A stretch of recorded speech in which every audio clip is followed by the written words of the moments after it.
Magandang araw po sa inyong lahat.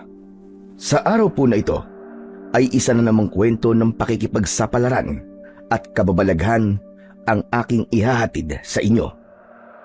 Ito ay kwento ng batang si Angelo na ang tunay na pagkatao ay hindi alam ng kanyang inang si Fatima dahil bunga ang bata nang naging paglapastangan sa kanya. Kaya hindi siya makapaniwala na may dugong aswang pala ang kanyang anak. Dahil doon ay nagkaroon ng takot si Fatima, lalo na nang malaman niyang ibig kunin ng ama nito ang anak niya upang isama na sa kanyang mundo at maging katulad nila.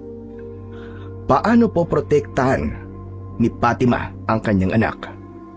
Ano ang magiging damdamin ng bata kapag nalaman niya ang tunay niyang pagkatao? Hahangarin ba niyang makita ang kanyang tunay na ama at iwan ang inang nagpalaki sa kanya? Magagawa ba niyang labanan ang amang aswang para sa kaligtasan ng kanyang ina at lolong nagpalaki sa kanya? Ang mga katanungang yan ay masasagot sa kabuuan ng ating tampok na kwento. Ngunit bago po ang lahat, mga idol, huwag po nating kalimutan mag-subscribe at i-hit ang notification bell sa aking YouTube channel na The Voice Addict at Apong Isaak para sa mas marami pang makapigil hiningang kwentong aswang at katatakutan mula sa mundo ng kababalaghan. Umpisahan na po natin ang kwento. Akyat baba ng kanilang bahay si Fatima. Hindi siya mapakali at hindi rin maipaliwanag ang kanyang nararamdaman. Panay ang hawak at haplos sa kanyang malaking tiyan. Buntis si Fatima at nasa 6 na buwan pa lang ang kanyang ipinagdadalang tao. Kaya nga lamang ay hindi niya na maintindihan ang kalagayan niya. Manganganak na ba siya o sadyang nagiging makulit lamang ang sanggol na nasa kanyang sinapupunan? Diyos ko naman, ano ba itong nangyayari sa akin? Bakit tumihilab ang tiyan ko? Oh, eto na naman. Aray! Aray ko! Napansin ng kanyang amang si Mang Pablo ang pagiging balisa at hindi mapakali ng anak. Fatima, ano ba nangyayari sa'yo?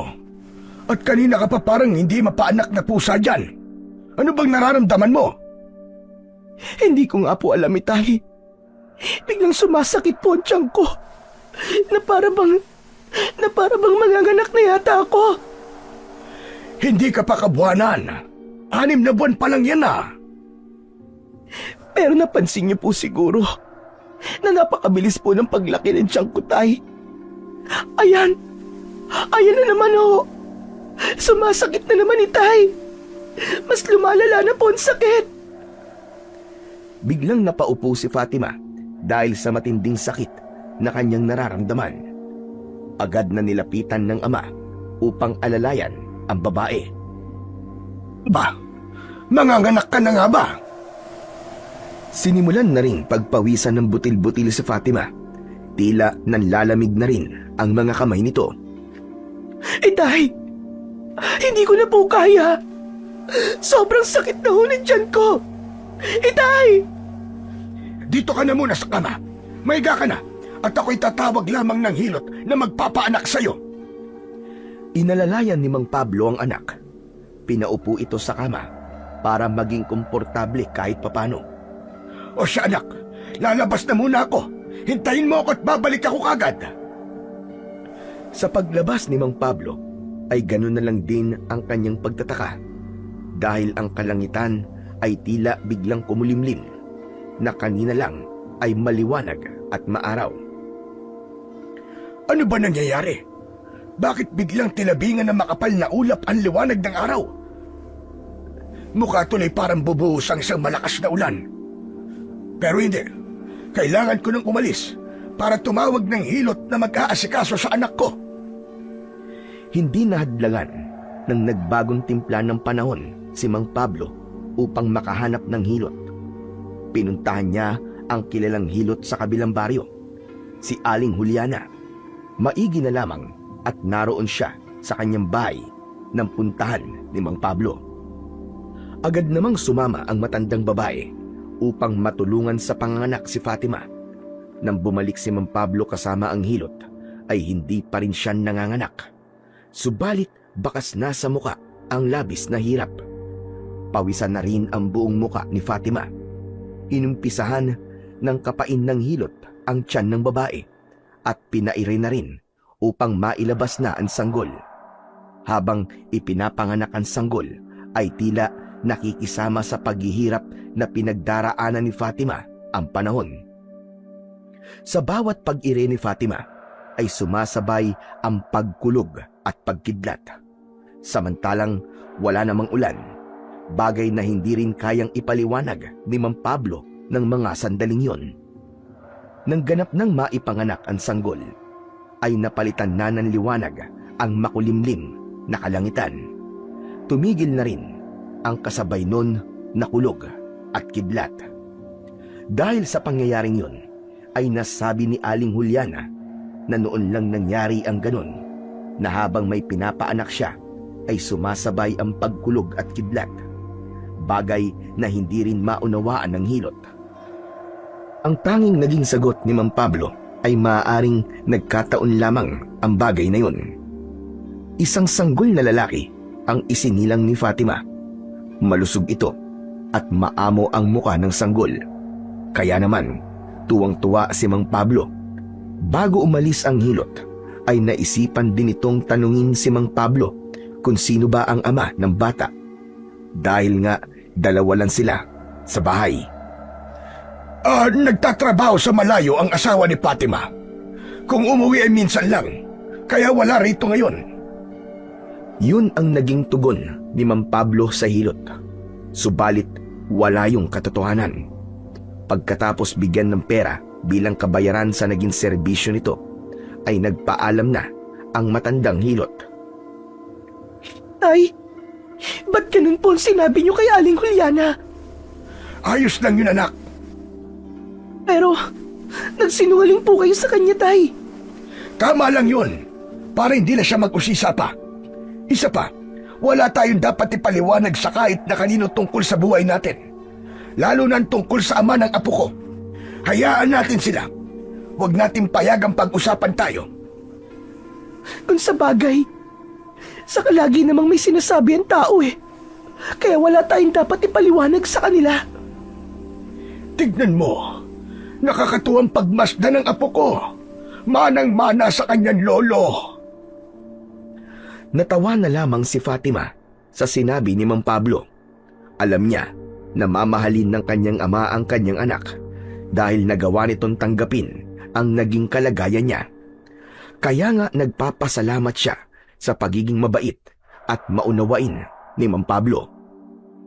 Nakapagsilang si Fatima, subalit ang bagay na yon ay naging palaisipan pa rin sa mag-ama. Hanggang ngayon po, ay nagtataka ako, Itay. Yung huling pagpapacheck up mo, ang sabi nasa 6 na buwan pa lang ang bata sa tiyan mo. Pero, naipanganak ko na siya kahit kulang sa buwan at malusog naman po. Kaya nga nagtataka ako. Pero wag na nating isipin yun, anak. Ang importante ay ligtas mo siyang naisilang.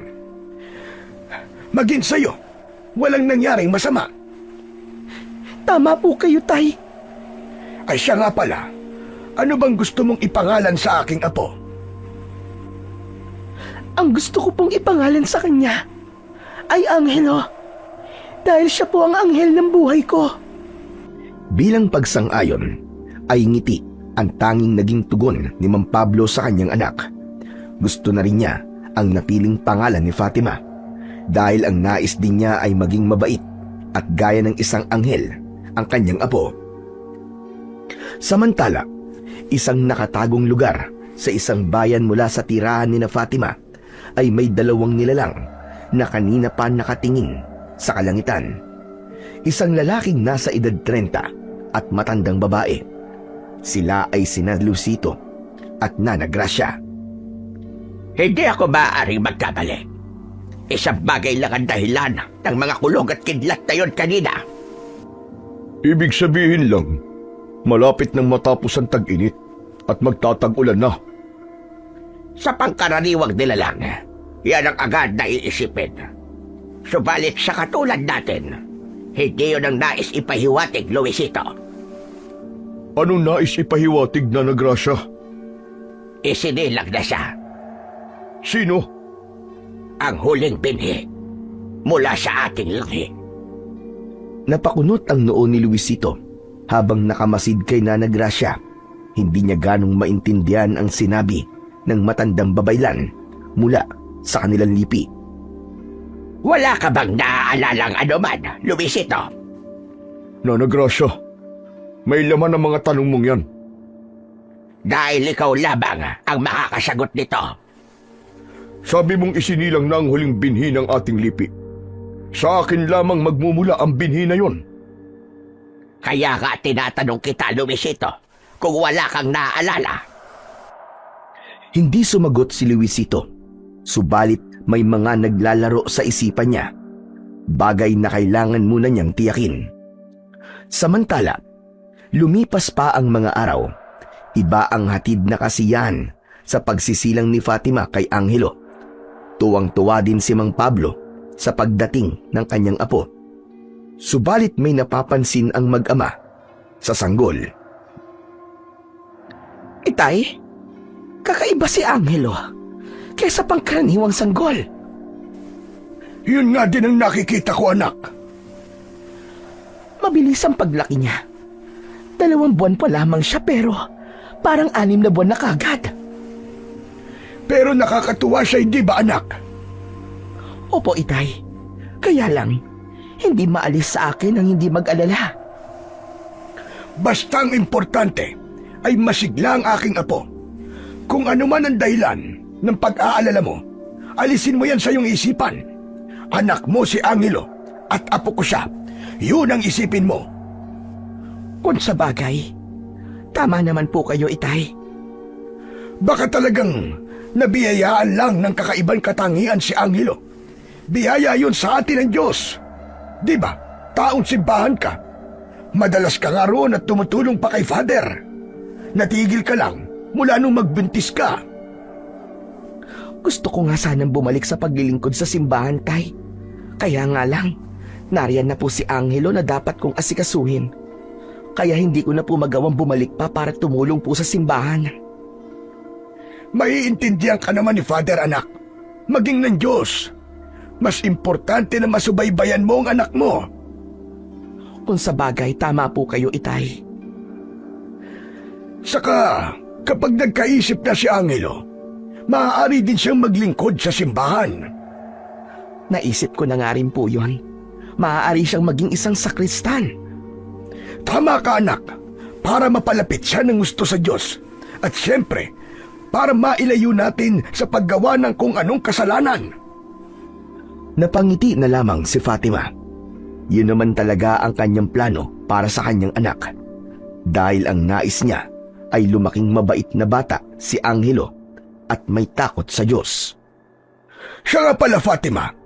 Kailangan mabinyagan ng apo ko. Kailan mo ba plano? Sa susunod na buwan pa po, Itay. Para po mapaghandaan pa natin. O sige, dahil gusto ko rin magkaroon ng kahit konting salo-salo pagkatapos ng kanyang binyag. Siguro po, kahit 1 o 2 pares na ninong at ninang lang po ang kukunin natin. O sige, kung yun ang gusto mo.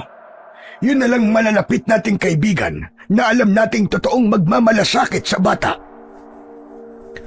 Kaya nang makapag-ipon ang mag-ama, ay agad na rin nilang itinakda ang binyag ng apo.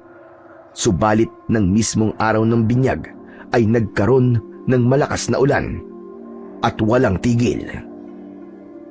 Pambihira naman. Bakit ba kung kailan binyag ni Angelo ay saka naman umulan pa ng ganito kalakas? Parang hinahadlangan na mabinyagan ang apo ko. Pero Itay, hindi po pwedeng hindi matuloy ang binyag. Nakausap na po natin ang mga magiging ninong at ninang. Pati na po si Father. At yung nagluto po ng handa na pagsasaluhan natin ay tsak na nakaredy na rin po. Kaya nga wala tayong ibang gagawin, kundi ituloy ang binyag ng apo ko. Yun lang. Eh paano po tayo pupunta sa simbahan kung ganito po kalakas ang ulan, Tay? Aalis na muna ako at kakausapin ko ang sasakyan ni Arnulfo para ihatid tayo sa simbahan. Sige po, Itay.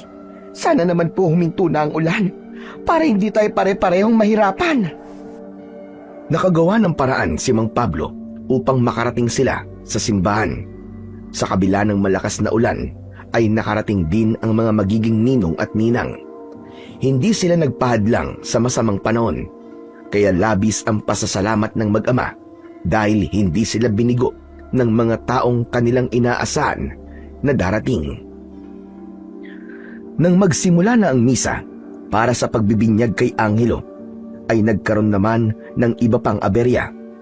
Biglang nawalan ng supply ng kuryente, kaya dumilim ang loob ng simbahan. Subalit may mga nakahandang emergency light, kaya natuloy pa rin ang pagbibinyag. Nang bubuhusan na ng holy water ang ulo ng sanggol na si Angelo, ay biglang umihip ang malakas na hangin na tila pinipigilan ang pari. Subalit natuloy pa rin yun, kaya lamang matindi ang iyak ni Angelo nang mabuhusan ng holy water ang bunbunan ng bata. Matagal bago ito tumigil sa pag-iyak.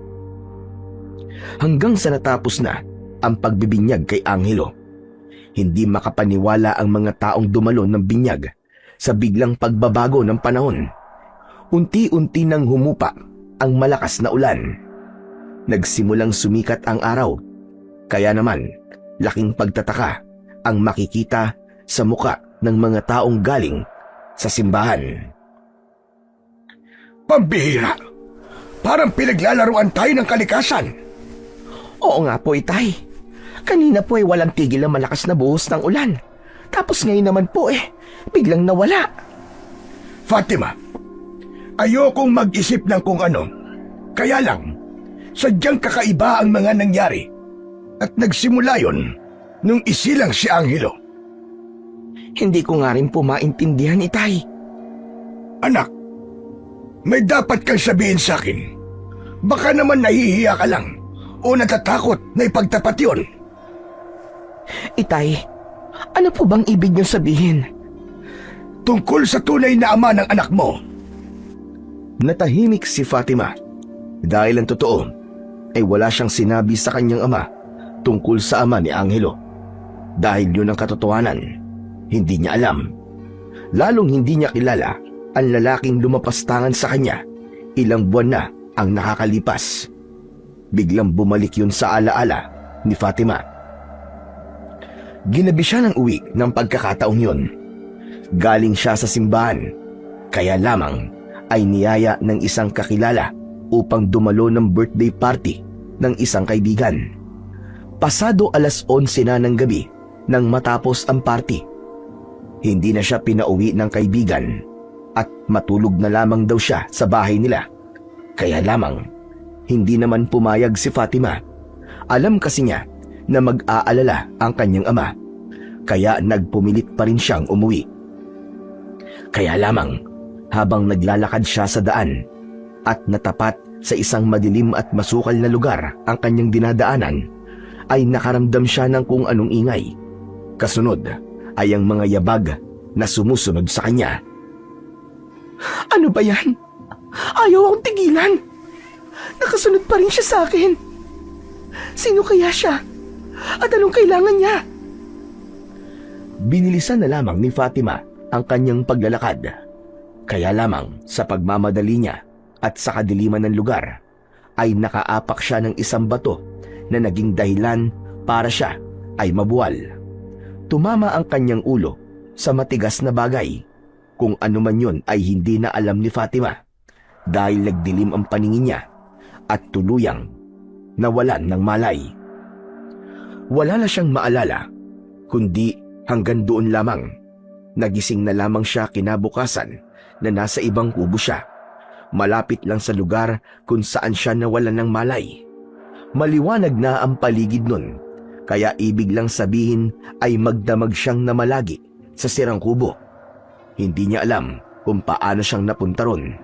Kung may nagdala sa kanya sa kubo, ay hindi rin niya ganap na maintindihan at maalala.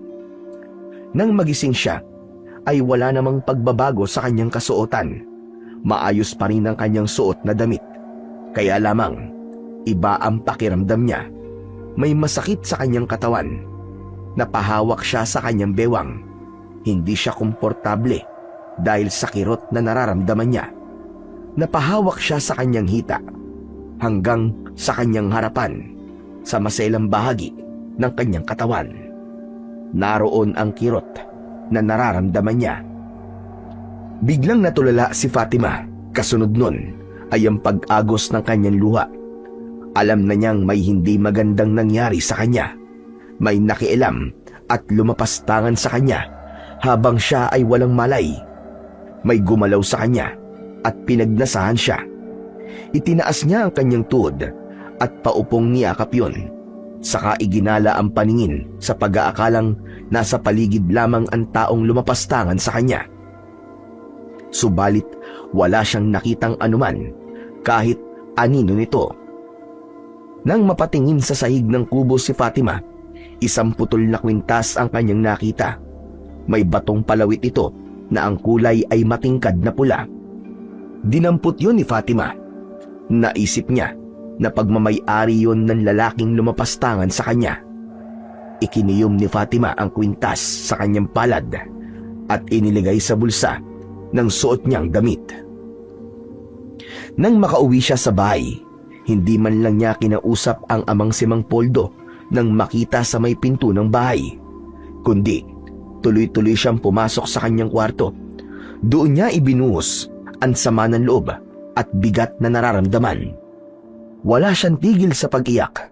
Hindi niya alam kung paano niya tatanggapin ang bangungot na nangyari sa kanya at paano rin niya sasabihin sa kanyang ama ang kanyang masaklap na kapalaran. Ano ba nangyayari sa iyo, anak? Mula nang umuwi ka dito sa bahay, mas gusto mong nandito ka lamang sa kwarto mo. Tay! Anak, bakit? Abay, may problema ba?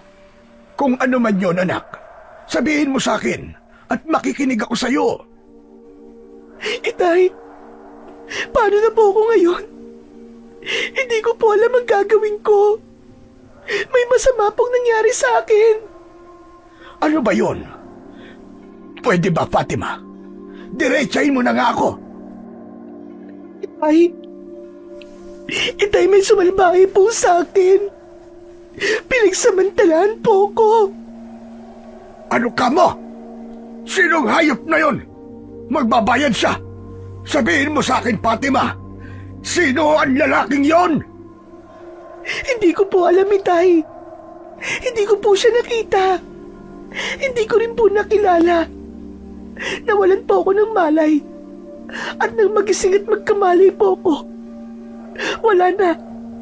Tapos na po niyang gawin ang kahayupan niya. Hindi ko po siya nakilala man lang. Hayop siya! Demonyo siya! Itay, na po gagawin ko. Naguguluhan po ako. Hindi rin kagad nakasagot si Mang Pablo sa tanong na yon ng anak. Lumipas pa ang ilang araw bago pa nakapagdesisyon ng matandang lalaki. Pinili nilang manahimik na lamang at wag na ring magsumbong sa kinauukulan, lalo na't hindi rin nakita ni Fatima ang lalaking lumapastangan sa kanya, para hindi na rin siya maging paksa ng usap-usapan sa kanilang baryo. Pinagbakasyon muna niya ng ilang linggo si Fatima sa isang kamag-anak. Nang bumalik ito, ay saka na lang gumawa ng kwento si Mang Pablo. Pinalitaw nila na may naging karelasyon sa pinuntahang lugar si Fatima, kaya nang umuwi ito ay nagdadalang tao na. Nagtataka man ang mga kapitbahay sa ganong pangyayari, ay binaliwala na lamang nila. Kung pinag-usapan man ang pagdadalang tao ni Fatima, subalit sandali lamang yon. Walang magawa ang mag-ama kundi tanggapin na lamang ang naging kapalaran ng dalaga. Mas mainam yon upang makapagsimula sila ng panibagong buhay. Habang lumalaki ang tiyan ni Fatima, ay nawala na rin ang galit sa kanyang puso, kundi buong-buo na niyang tinanggap ang kanyang pagbubuntis at nasasabik na siyang isilang ang kanyang anak. Ganon din naman si Mang Pablo na nasasabik na rin sa apo. Kaya nga nang isilang si Angelo ay hindi sama ng loob o galit ang naramdaman nila, kundi labis na kasiyahan dahil sa biyayang dumating sa kanila. Doon natapos ang alaala ni Fatima sa kanyang nakaraan. Nasa isipan niya ang katanungan ng ama dahil nga sa mga pambihirang nangyari mula nang isinilang si Angelo hanggang sa dumating ang araw ng kabinyagan nito. Yun ang hindi maalis-alis sa isipan ko, anak. Sino nga kaya ang ama ng apo ko? Itay, hindi ko rin po kayang sagutin yan. Wala po akong inilihim sa inyo. Kaya lamang, mananatiling palaisipan yon para sa akin, anak. Basta Itay, ang tanging hiling ko lang po, kung sino man ang ama ng anak ko, sana lang huwag na siyang magbalik pa. Dahil ayoko magulo pa ang buhay namin ng anak ko. Napatawad ko na rin siya, Itay. Basta, huwag na siyang magpakita pa. Sakaling magpakita siya, ako ang unang-unang makakalaban niya. Baka kung ano pang magawa ko sa kanya dahil sa paglapastangan niya sa'yo. Kaya nga po hindi na po siya dapat magpakita pa. Dahil baka dahil sa kanya ay maging kriminal kayo. Naputol ang pag-uusap na yon ng mag-ama nang marinig nila ang pag-iyak ng sanggol na si Angelo. Itay, gising na po ang anak ko. Baka nagugutom na po. Padididihin ko po muna. O sige, anak, at ako naman ay babalik na sa trabaho ko sa talyer. Baka may naghahanap na sa akin doon. Pagmemekaniko ang ikinabubuhay ni Mang Pablo. Sa maliit niyang shop nang gagaling ang pang-araw-araw na pansuporta para sa anak nito at sa apo. Dahil nga sadyang may kakaiba kay Angelo, kaya mas mabilis ang paglaki nito kumpara sa ibang mga bata. Pagdating nito sa 1 taong gulang ay tila katulad na ito ng 3 taong gulang na bata. Kaya naman, sa 3 taon ni Angelo ay katulad na siya ng isang batang nasa 9 na taong gulang. Bagamat totoong hindi pangkaraniwan yon at ipinagtataka ni na Fatima at Mang Poldo, ay pabor yun sa kanila dahil mas mabilis lumaki si Angelo. Kaya ngayon ay naaasahan na nila ang bata. Kanina pa kitang hinahanap, Angelo. Saan ka ba nanggaling, anak? Nanguha lang po ako ng mga tuyong kahoy, Nay, para po magamit niyo pong panggatong.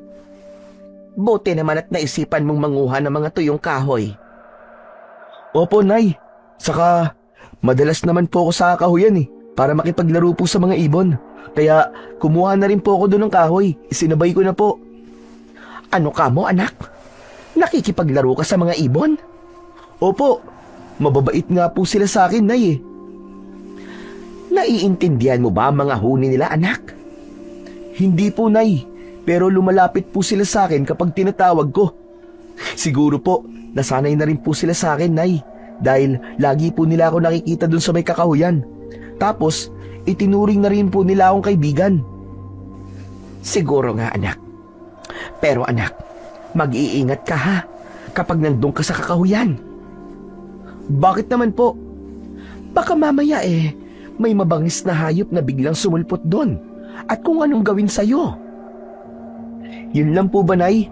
Huwag po kayong mag-alala. Kaya ko pong labanan yun. Kasi po lagi ko naman po dala ang balisong po na binigay sa akin ni Lolo Pablo. Sabi po kasi ni Lolo, proteksyon ko daw po yun laban po sa mga mababangis na hayop. Pero anak, wag na wag mong gagamitin yan sa kung ano ha. Baka mamaya gamitin mo pa sa kalokohan. Naku, Nay, hindi po. Para lang po yan sa mga ligaw na hayop na mananakit po sa akin. At syempre, sa mga taong gagawa po ng masama sa akin. O sige na anak, ipasok mo na sa loob ng bahay ang mga kahoy na nakuha mo. Tapos maghugas ka na ng kamay at maghahanda na ako ng pananghalian natin. Nay, wala pa po ba si Lolo? Hindi siya uuwi, anak. may dapat siyang tapusing trabaho sa talyer. E di, hahatiran ko na lang po siya ng pagkain doon. Mabuti pa nga, para hindi siya malipasan ng gutom, anak. O siya, sige.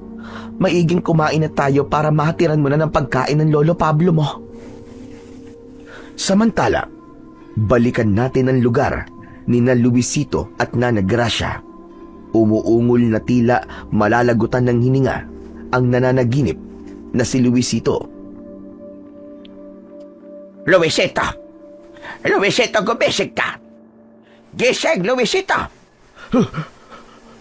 Nana Gracia, nanaginip ako.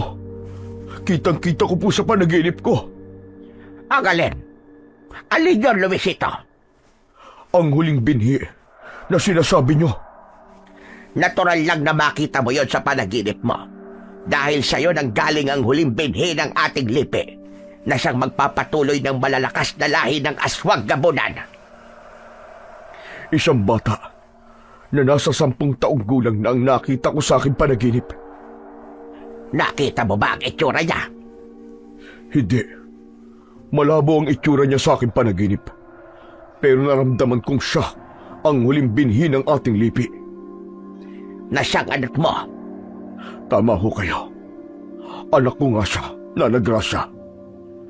Naaalala mo na ba? Oo, Nana Gracia. Ang babaeng minsan ay nakasiping ko. Isang gabing lasing ako. Kilala mo siya? Hindi ko siya kilala. Dahil nakita ko lang siya na nakahandusay sa daan. Binuhat ko siya at dinala sa isang kubo. At doon ko siya nakuha habang wala siyang malay. Posibleng nagbunga ang ginawa mo sa kanya, Luisito. Siya na nga ang ipinakikita sa panaginip mo. Maging ang ibinigay na pahiwatig ng kalikasan. Kung ganun, dapat ko siyang makita, Nana Gracia. Hindi lang basta makita, Luisito, kundi kailangan mo makuha ang anak mo sa kanya. Tama kayo. Lalo na't siyang huling binhi sa ating angkan. Binhi na siyang magpapatuloy ng malalakas na uri ng aswang gabunan. Anak din siya ng isang pangkaraniwang tao kung ganon, Luisito. Posibleng ganun na nga, Nana Gracia. Pero sino kaya ang babaeng yon? Paano ko kaya siya makikita uli? Gawin mo ang lahat ng makakaya mo para makita natin ang anak mo, Luisito. Mahalagang makilala mo siya para makasama natin na ating angkad siya na mabagay at hindi sa lahi ng mga tao dahil walang ibang maaari magpatuloy ng malalakas na lipi ng aswang gabunan kundi ang tanging anak mo lang at wala lang iba. Walang ideya si Luisito tungkol sa babaeng pinakialaman niya dahil para sa kanya ay isang aksidente lang ang lahat. Nagkataon na lasing siya ng pagkakataon na yon, kaya nahulog sa paggawa ng kung anong kalokohan. Subalit ang kalokohan niyang yon ay naging malaking pakinabang sa kanilang lipi dahil naipunla ni Luisito ang kanyang binhi at nagkaroon nga ito ng buhay. Dapat nilang makita para sa pagpapatuloy ng kanilang angkan at hindi tuluyang maglaho. Hindi ka dapat mag-aksaya ng panahon, Luisito, dahil mahalaga ang bawat oras. Anong gusto mong gawin ko, Nana Gracia? Alamin mo na kung nasa lang yung anak. Kailangan bago sumapit sa kanyang kasimulan ay makasama na natin siya. Pero paano natin siya makikilala? Paano ko siya makikilala? Sa sandaling mag-cross ang iyong landas, ay makakaramdam ka ng pag-init ng iyong dugo sa buong katawan mo. Yun ang palatandaan na anak mo ang batang makikita mo. Salamat, Nana Gracia. Tatandaan ko ang sinabi niyo. Hindi ka dapat mabigo na hanapin ang anak mo, Luisito, sapagkat ang magiging kabiguan mo ay siya ring magiging katapusan ng ating angkan. Tuluyan ng mabubura sa mundo ng mga aswang ang ating lahi kapag nabigo tayong ipagpatuloy yon sa pamamagitan ng huling binhi mula sa iyo, Luisito. Hindi ako papayag na mangyari yun, Nana Gracia. Huwag puro salita, Luisito. Gawin mo ang nararapat at pagsikapan mong maisama siya rito sa ating lugar. Walang kamalay-malay ang mag-inang Fatima at Angelo sa gulo at malaking problemang darating sa buhay nila. Mukhang may pabor na namang hihingi ng anak ko Ang sipag-sipag na naman.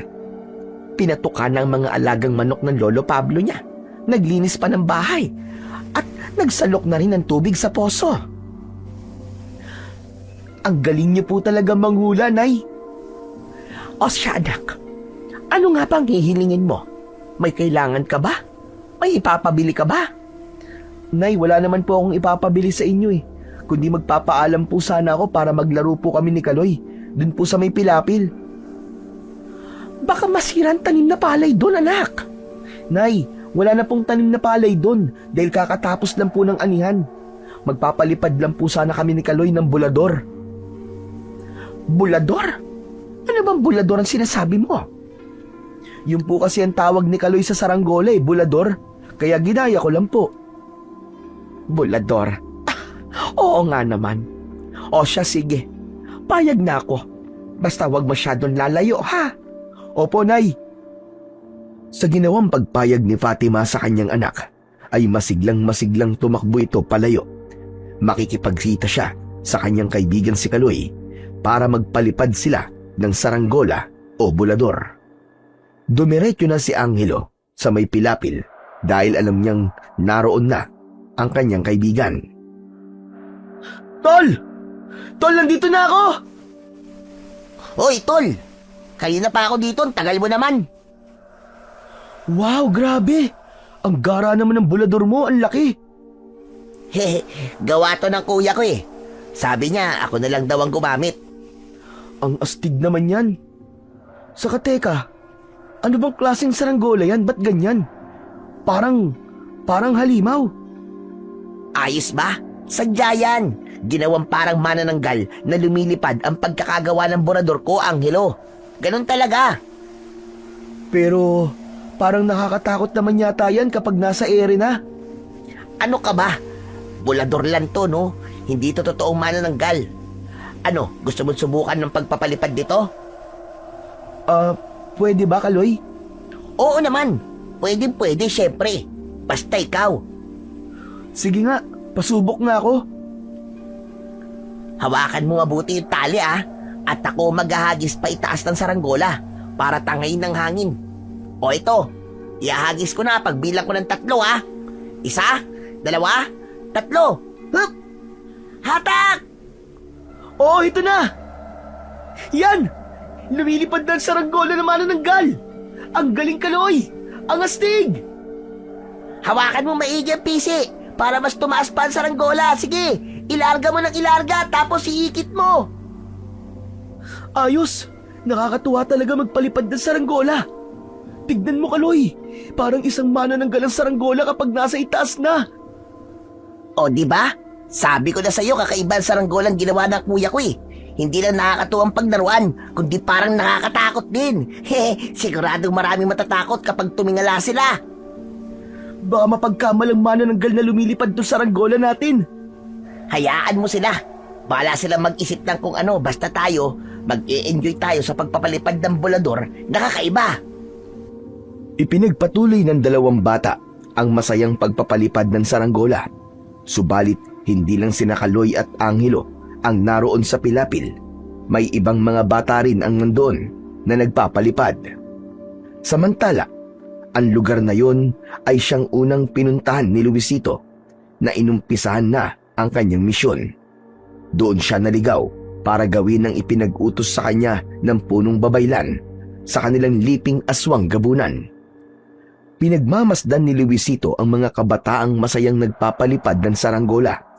Ganon na lamang ang kanyang pagtataka nang mapatingin siya sa itaas, dun sa kalawakan, dahil sa nakita niyang lumilipad. Teka, aswang! Isang aswang na manananggal! Teka nga, aswang nga bang nakita kong yun? Paulit-ulit na sinipat ni Luisito ang nakitang lumilipad na saranggola. Sa kanya natiyak na isa lang pala itong saranggola na katulad sa aswang na manananggal. Maya-maya pa, habang pinagmamasdan ng mga batang naglalaro, ay napunta ang kanyang paningin sa batang si Angelo na may hawak na pisi ng saranggola ng tila manananggal. Subalit agad din niyang iginala sa ibang bata ang kanyang paningin, hanggang biglang nagkaroon siya ng ibang pakiramdam. Teka, ano tong nangyayari sa akin? Bakit parang umiinit ang pakiramdam ko at bumibilis ang tibok ng puso ko? Ito na yata ang sinasabi nila na Gracia. Nakakaibang pakiramdam. Lukso ng dugo, mainit na pakiramdam na nagpapahiwatig na naroon ng anak na hinahanap. Mukhang narito ang anak ko dahil sa kakaiba kong pakiramdam. Pero sa dami ng mga batang narito, sino kaya sa kanila? Hindi ko sila maaaring isa-isahin. Baka sila matakot sa akin at mataranta. At delikado rin yun. Saka, baka hindi na ako makabalik dito. Walang ginawang aksyon si Lucito dahil ayaw nilang magkagulo ang mga bata at matakot sa kanya. Kaya hinayaan na lang niya ang kakaibang pakiramdam na yun. Isang bagay lang ang natitiyak niya ng pagkakataong yun. Naroon ng anak niya na kanyang hinahanap, ang huling binhi ng kanilang lipi. O ano? Nakita mo pala. Pero bakit wala ka pang ginawa, Luisito? Dahil hindi ko nga alam kung sino sa mga batang yun. Marami sila na nagrasya. Lumapit ka sana. Inisa-isa mo sana kung alin sa kanila. Kung sino sa mga yon ang nagpapainit ng dugo mo at nagbibigay ng kakaibang pakiramdam sa'yo. Ngunit ayoko matakot sila sa akin na nagrasya at magtaka sila sa mga kilos ko. Lalo ko mahihirapang hanapin at kilalanin ang anak ko pag nagkataon. Pero sabi ko nga sa'yo, hindi ka dapat magsayang ng oras. Alam ko naman yun na nagrasya. Pero hindi ako dapat magpadalos-dalos. Paano kung magkamali ako? Ha? Ang dami mong dahilan, Luisito. Nag-iingat lang ako na nagrasya. Bahala ka sa buhay mo. Basta tiyakin mo lang na hindi ka mabibigo. Dahil pare-pareho tayo mapapahamak, Luisito, kapag hindi mo nadala ang anak mo sa takdang panahon. Ama ang mga sinabi ng punong babaylan na malalagay sa panganib ang kanilang lipi sa sandaling hindi nila makuha ang batang si Angelo. Ang batang yun ang natatanging huling binhi ng kanilang angkan na magliligtas sa kanila upang sila ay hindi tuluyang maglaho. Samantala, nang umuwi si Angelo sa bahay ay gano'n na lamang ang pasasalamat ng ina nito. Nakahinga ng maluwag si Fatima. Ay nako, ikaw talagang bata ka. Saan ka ba nanggaling? Si nanay talaga. Di ba po nagpaalam po ako sa inyo kanina na maglalaro po kami ni Kaloy doon sa may pilapil? Di ba sabi ko po magpapalipad po kami ng bulador? Ay, ganun ba? Nagpaalam ka ba, anak? Naku, pasensya na. Nakalimutan ko kasi. Sobra kasi ako nag-alala sa iyo, anak. Bakit po ba, Nay? Hindi ko nga alam Kanina kasi ang lakas talaga ng kaba ng dibdib ko. Tapos ikaw kagad ang bigla ko naalala. Naisip ko na baka may nangyari na sa iyo masama. Ang lakas ng kabog ng dibdib ko, anak. Ang lakas niyo po kasi magkapinay Hayan tuloy. Nagiging nervyosa na po kayo. Aba, ewan ko ba? Kakaiba talaga yung naramdaman ko kanina, anak. Ayos lang naman po kami ni Kaloy, Nay. Saka puro mga bata lang po kami doon na naglalaro po at nagpapalipad po ng mga saranggola namin. Basta, anak, mag-iingat ka na lamang palagi, ha? Oo naman po, Nay. Yakan-yaka ko po ang sarili ko.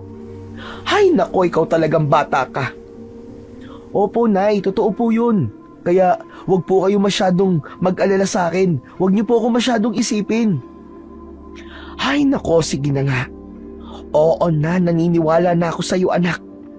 O siya, sige, kumain na nga muna tayo. At nagutom na din ako dahil sa pag-aalala sa iyo. Samantala, mula nang magawi si Luisito sa lugar kung saan ay nakita niya ang mga bata at nakaramdam siya ng kakaiba, ay hindi na siya mapalagay. Laging naiisip niya ang tungkol sa kanyang anak. Bagamat ramdam niyang naroon lang yon kasama ang mga batang nagsasaranggola, ay hindi niya tiyak kung sino sa mga kabataang yon. Pero isa lang ang natitiyak niya. Nasa lugar na yon ang ina ng batang napunlaan niya ng kanyang binhi. Kaya yon ang kanyang dapat na malaman at makilala. Samantala, nababagalan na si Nana Gracia sa ginagawang pagkilos ni Luisito. Kailangan din niyang kumilos at huwag hintayin ang mabagal na desisyon ni Luisito. Kaya kinausap ng punong babaylan ng ilan sa mapagkakatiwalaan nilang alagad para kumilos ng mas mabilis at hanapin ang anak ni Luisito. Nang gabing yon ay inutusan niyang puntahan ang mga bahay ng may batang edad 9 hanggang 10 taong gulang. Sinalakay nila ang mga ito, kaya naman naligalig at nagulantang ang mga naninirahan sa baryo sa lagim na inihatid ng mga aswang na kapanalig ni na Luisito.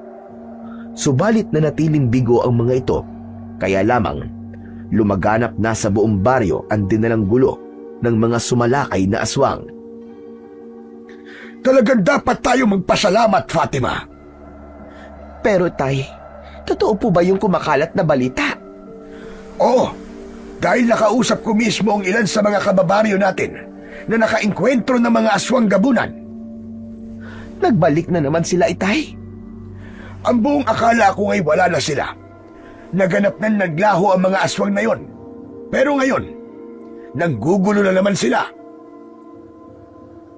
Tama kung ganun ang kutob ko. Kaya pinag-iingat ko po si Angelo. Dahil may ganitong kaguluhan pala na nangyayari sa ating baryo. Bakit nga kaya bigla na lang umatake ang mga aswang na yon? Sabi sa akin, mga bata daw ang punteriya ng mga halimaw na yon. Mga bata, itay? Oo, anak. Kaya nga kawawa yung mga naging biktima nila. Napakinggan pala ni Angelo ang pag-uusap na yon ng kanyang ina at Lolo Pablo. Ano po? Tama po ba narinig ko? Naging biktima po ng mga umataking aswang ang mga bata? Oo, apo. At may mga napatay sila. Ang sasama naman po nila. Ang sasama ng mga aswang na yon. Ang dapat sa kanila ay patayin din. Dapat silang patayin. Kaya lang hindi ganun kadali yun, apo. Kaya nga ang sabi ko sa iyo, anak, iwasan mo magpunta sa kung saan, lalo na kapag malapit ng dumilim. Dahil ang mga masasamang nilalang ay maaaring nariyan lang sa tabi-tabi at nag-aabang ng kanyang magiging biktima. Tama ang iyong ina, apo. Para din yun sa kaligtasan mo. Dahil ayoko may masamang mangyari sa iyo, anak. Hindi ko kakayanin yun pag nagkataon. Ikaw ang buhay ko. Kaya kahit naging mabigat ang pinagdaanan ko, mas pinili kita, anak. Ha? Ano po yun, Nay? Bakit po sinasabi niyong ako po ang pinili niyo? Apo, ang ibig sabihin ng nanay mo, mahal na mahal ka niya. Kaya kahit anong mangyari, kaligtasan mo ang kanyang laging uunahin. Mahal na mahal ko rin po kayo, Nay. At syempre po, andito lang po ako palagi. Saka, hindi ko po kayo iiwan ni Lolo Pablo. Samantala, nakarating kay Luisito ang ginawa ni Nana Gracia. Kaya masama ang loob na kinausap niya ang pinunong babaylan. Hindi kayo dapat nakialam, Nana Gracia. Nababagala kasi ako sa kilos mo, Luisito. Pero buhay ko tong gusto niyong pakialaman. Kaya lang, buhay din naming mga kalahi mo ang malalagay sa peligro kapag naging huli na ang lahat dahil sa kabagalan mo. Alam ko ang ginagawa ko, Nana Gracia. Sa palagay mo ba, hindi ko rin yun ikakapahamak? Kung mapapahamak kayo, ako man. Dahil galing tayo sa iisang lipi ng mga aswang. Kaya nga atupagin mo ang iyong misyon. Sabi ko nga, mahalaga ang bawat oras. Kaya walang dapat sayangin. Pero Nana Gracia, mas tamang maging maayos ang bawat gagawin ko at hakbang. Dahil kung magpapadalos-dalos ako, paano na lamang kapag nagkamali ako? Gaya na lamang na nangyari sa mga inutusan mo. Sandali lang. Ano bang mali sa mga inutusan kong ating kauri? may mga namatay. Kaya nga lalo lamang nagalit ang mga tao rito sa baryo. Kasama yon sa pagsunod nila sa aking utos. Ngunit paano ko nadamay ang anak ko sa ginawa nila? Paano ko napatay din siya? Alam nila ang ginagawa nila at kung paano sila mag-iingat para hindi madamay ang batang kanilang hinahanap. Kahit ano pa ang sabihin nyo, ayoko nang uulitin pa nila ang pakikialam. Dahil may paglalagyan ng mga aswang na inutusan mo na Grasya. Mauuna silang maglalaho. Sinusumpa ko yan. Nagalit si Luisito sa naging pakikialam ng punong babaylan. Hindi siya nagbibiro dahil seryoso siya sa kanyang binitiwang salita. Kaya nanahimik na lamang si Nana Gracia. Kaya lamang nagngangalit ang kalooban nito dahil hindi niya gusto ang mga sinabi ni Luisito. Samantala, dahil ibig ring gumawa ni Angelo ng kakaibang uri ng saranggola, kaya mula sa mga lumang gamit ng ina ay naghanap siya ng pwedeng gawing saranggola. Isang maliit na kahon na merong mga sinulid ang nakita ng bata. Kailangan niya yon para talian at sulsiyan ng tela na magiging damit ng kanyang gagawing saranggola. Isang lumang kwintas ang nakita ni Angelo na kasama ng mga sinulid at karayom. Kinuha niya yon at isinrit sa bulsa. Hindi na siguro kailangan ni nanay ang kwintas na to. Kasi dito lang nakalagay sa lagayan ng mga sinulid at karayom eh. Sa akin na lang to. Baka pwede ko tong isuot kapag naayos ko. Hindi na yon ipinaalam pa ni Angelo sa kanyang nanay.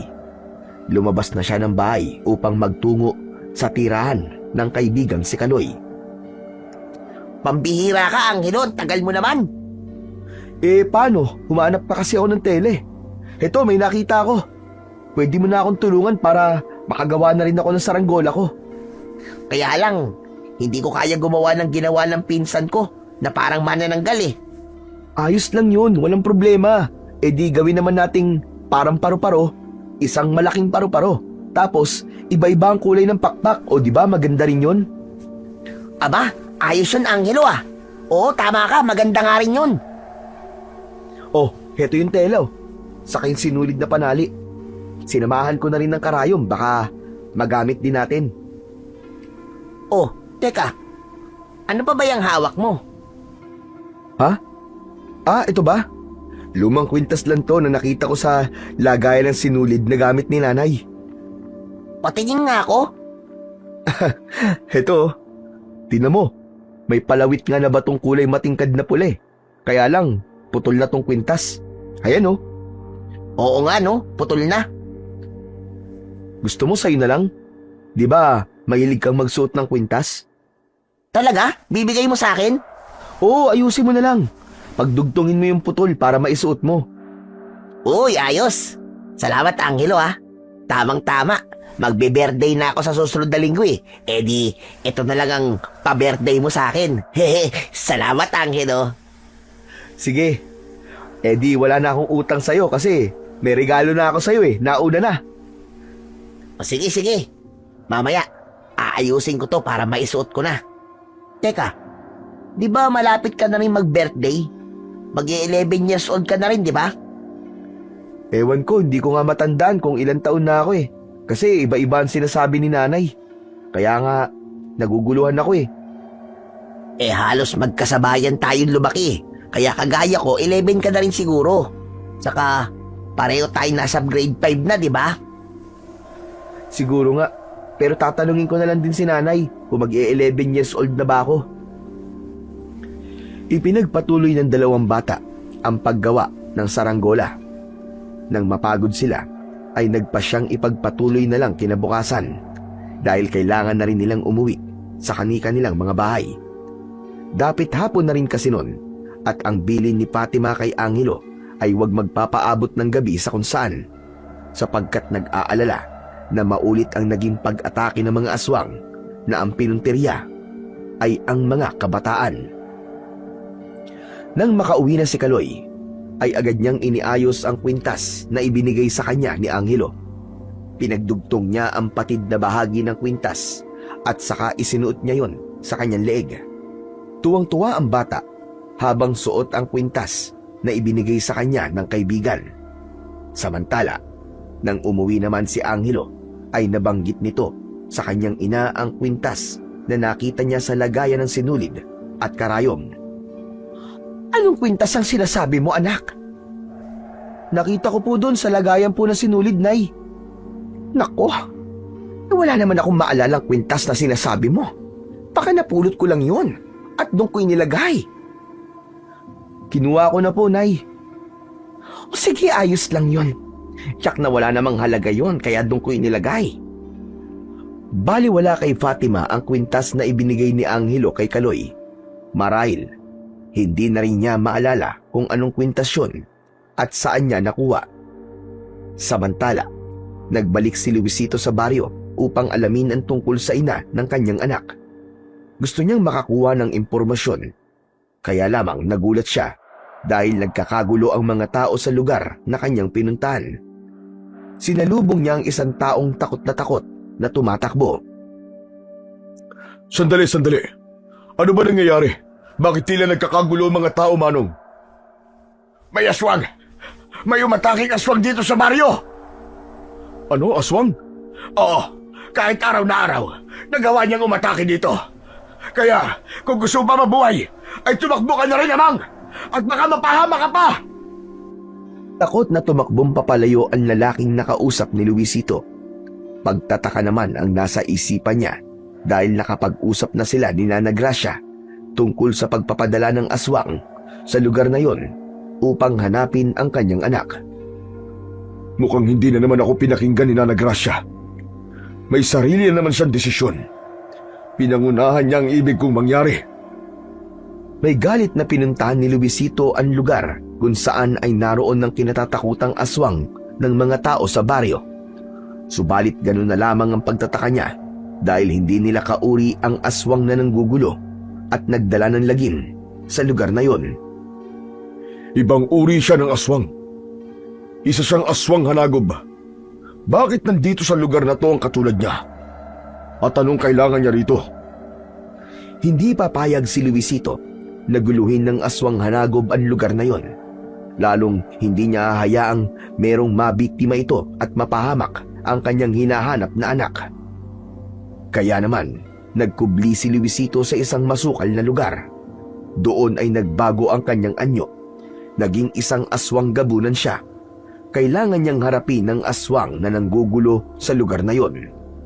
Umaatungal ang aswang hanagob dahil nagsimula na itong sugurin ng mga matatapang na lalaki na may hawak na kahoy at bato. Sa biglang pagsulpot ng aswang na si Luisito, ay lalong natakot ang mga lalaking ibig makipaglaban sa aswang hanagob dahil inakala nilang kakampi nito ang dumating na aswang. Ngunit ang aswang hanagob ay nagulat at nagtaka sa biglang pagsulpot ng isang aswang gabunan. Napaurong ang aswang hanagob dahil batid niyang mas malakas sa kanya ang aswang gabunan. Dahil natakot ang mga tao sa pagsulpot ng isa pang aswang, kaya nagsipag-urong ang mga ito. Samantala, inatake naman ni Luisito ang aswang hanagob. Nagpambuno ang dalawa. Umaalimbukay ang alikabok habang naglalaban ang dalawang aswang. Pinanood lang naman sila ng mga kalalakihan na naroon. Nagtataka naman ang mga tao sa ikinilos ng dalawang aswang dahil silang dalawa ang naglaban. Pangil sa pangil, kuko sa kuko, at walang tigil na atungal ang maririnig habang naglalaban ang dalawang aswang. Dahil nga sa mas malakas ang aswang gabunan, kaya nadaig nito ang aswang hanagob. Bumulagta ito sa lupa at humihingal. Hindi pinatawad ng aswang gabunan ang ginawang panggugulo ng aswang hanagob, kaya sinakmal niya ito upang ibigay ang kamatayan. Nagpalakpakan naman ang mga kalalakihang naroon nang makita nilang patay na ang aswang hanagob. Bago pa siya naman ang atakihin ng mga kalalakihang naroon, ay tumakbo na si Luisito at nagkubli sa kakahuyan. Saka nagpalit ng anyo upang bumalik sa pagiging tao. Kailangan na rin muna niyang umuwi. Muli ay naabala ang kanyang lakad dahil sa ginawang pag-atake ng aswang hanagob. Ang pangyayaring yun na paglalaban ng dalawang uri ng aswang ay naging usap-usapan at kumalat na balita sa buong baryo. Ang kumalat pang balita ay may tagapagtanggol na dumating sa baryo at ito ay isang uri rin ng aswang. Bagay na hindi mapaniwalaan ng ilang naninirahan doon, maging sina Lolo Poldo. Tay, totoo po kaya ang balitang yon? May iba pang uri ng aswang na narito sa lugar natin. At ito raw ang siyang tagapagligtas. Ngunit sandali lamang. Paanong mangyayari na ang isang aswang ay magiging tagapagligtas ng ating baryo? Anak, mahirap paniwalaan yan. Dahil ang aswang ay aswang, maaaring may iba siyang plano. Kaya nagkukunwaring tagapagligtas. Yan nga din po ang naiisip ko, Tay. Kaya nga huwag tayo magpapakampante dahil hindi natin alam ang takbo ng pag-iisip ng mga nilalang na yon. Baka mamaya ay inaakala nating kakampi ang siya palang aatake at papatay sa ating lahat. Teka nga pala, asan na ba ang apo ko? Oo nga pala. Kanina ko pa hindi nakikita ang batang yon. Nako, talaga nagiging matigas na ang ulo ni Angelo. Kahit paulit-ulit kong paalalahanan na huwag pupunta sa kung saan-saan hindi nakikinig sa akin. Samantala, nang sumunod na araw ay muling binalikan ni Luisito ang baryong kinaroroonan ng kanyang hinahanap na anak. Kailangan niyang magtanong-tanong. Nag-usisa siya sa ilang mga taga roon tungkol sa isang babaeng nagdalang tao na walang asawa, ilang taon na ang nakakalipas. May mga pangalang sinabi kay Luisito ang kanyang mga pinagtanungan, kaya inisa-isa niyang puntahan yun. Kaya nga lamang, hindi yun tumutugma sa kanyang nararamdaman kapag nakikita niya ang babaeng sinabing nagbuntis na wala namang asawa. Hanggang ang pangalan na ni Fatima ang lumabas sa kanyang napagtanungan. Agad naman niyang hinanap ang bahay nito dahil kilala si Fatima sa baryo dahil anak siya ni Mang Pablo na isang kilalang mekaniko sa lugar na yon, ay natagpuan din niya ang tirahan nito. Nang makaharap ni Luisito si Fatima, ay agad na bumalik sa alaala niya ang mukha nito. Lasing man siya ng sandaling yun nang may ginawa siya sa babaeng ito, subalit hindi maalis sa kanya ang maamo nitong muka. Isang katagal lamang ang nasabi ni Luisito nang makaharap si Fatima. Ikaw yun. Hindi ako maaaring magkamali. Ikaw nga yun.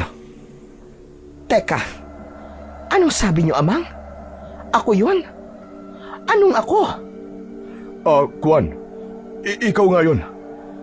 Ikaw ang babaeng may pangalang Fatima. Oo, tama ka, Amang. Ako nga yun. Ano bang kailangan mo sa akin? Gusto ko lang malaman kung may anak ka. Teka lang ha, sino ka ba? At bakit gusto mong malaman kung may anak ako? Hindi naman siguro masamang magtanong, hindi ba? At kailangan ko malaman kung bakit ganyan ang tanong mo. Meron lang akong gustong tiyakin. Wala akong anak kaya makakaalis ka na. Sayang lang ang oras ko sa'yo. Marami pa akong kailangang gawin. Tinarayan at tinalikuran ni Fatima si Luisito. Nagbalik na siya sa kusina. Samantala, ayaw pang umalis ni Luisito sa harap ng bahay ni na Fatima. Nakikiramdam siya, nag-aabang na may batang lumabas mula sa loob ng bahay. May kutob siyang hindi nagsasabi ng totoo ang babaeng kanina'y kausap. Subalit ng mga sandaling yon ay wala roon si Angelo, kundi kasama nito ang kaibigan si Kaloy. Saglit pa ay umalis na rin si Luisito, pero isang bagay ang nasa isip niya habang naglalakad papalayo. Babalik siya. Babalikan niya si Fatima. Meron pa siyang dapat malaman. Samantala, napasandal naman si Fatima sa dingding ng kusina. Malakas ang kabog ng kanyang dibdib. Nanlalambot siya na parang nangihina at may matinding kabang nararamdaman. Hindi maaari. Hindi ko gusto ang tanong ng lalaking yon. May kakaiba sa tanong niya. Bakit niya inaalam kung may anak ako? Biglang naalala ni Fatima ang kanyang nakaraan. ang pagbubuntis niya na hindi niya kilala kung sino ang dahilan, kaya nagkaroon siya ng ibang konklusyon tungkol sa lalaking nakaharap niya kanina lang. Ama, posibleng si Angelo ang hinahanap niya. Ang anak ko ang gusto niyang makita. Hindi kaya siya ang ama ni Angelo? Hindi naman siguro. Baka nag-iisip lang ako ng kung ano-ano. Hindi mawala ang kaba sa dibdib ni Fatima, pero pinilit niyang ialis ang isiping may kinalaman kay Angelo ang pagdating doon ng lalaking yon. Ngunit ang pangalan nito ay hindi man lang niya naitanong, kaya ang tungkol sa lalaking nagpunta sa bahay nila ay naikwento ni Fatima sa kanyang ama. Hindi mo man lang naitanong ang pangalan. Hindi nga po, Itay.